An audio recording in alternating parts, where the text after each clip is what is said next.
गोपीचंद पडळकर म्हणजे एक बोलगेवढा माणूस आहे. फक्त बोलत राहायचं, लोकांच्या भावनेला हात घालायचं आणि प्रत्यक्षात काही काम करायचं नाही, अशा स्वभावाचा तो माणूस आहे. त्यामुळे त्यांनी जे सांगते इथं परवा सांगितलं त्यांनी ब्ल्यू प्रिंट काय आणणे म्हणून सांगितलं. ब्ल्यू प्रिंट म्हणजे काय बऱ्याच लोकांना माहिती नसते. हे गोंडच चित्र शहराचं दाखवायचं आणि लोकांना सांगायचं की आम्ही हे करू ते करू. तसं जे होणं शक्य नाही त्याची माहिती तुम्हा लोकांना द्यायचं आणि लोकांना फसवायचं काम करतोय. आता येताना बघितलं साधं पाईप टाकलेली रस्तासुद्धा त्यांना चांगला करता आला नाही. म्हणजे जिकडं जाईल तिकडे खड्डेच खड्डे. शहरामध्ये जे पाहिजे ते द्यायचं नाही. त्यांनी सांगितले प्राणी संग्रहालय करू, 100 एकरची जमीन घेऊ. आहे का शक्य तुम्हाला प्राणी संग्रहालय करायची? आमच्या पूर भागात अजून प्यायला पाणी नाही.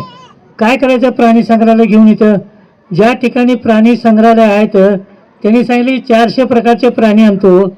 आपल्या देशामध्ये जेवढे प्राणी संग्रहालय आहेत त्या कुठल्याही प्राणी संग्रहालयामध्ये 400 प्रकारचे जनावरं नाहीत. अगदी मुंबईचं प्राणी संग्रहालय घ्या नाहीतर काश्मीरचं घ्या. म्हणजे लोकांना खोटं बोलायचं आणि दिशाभूल करायचं काम हे गोपीचंद पडळकर करतात. त्यांच्यापासून आपल्याला सावध राहिलं पाहिजे.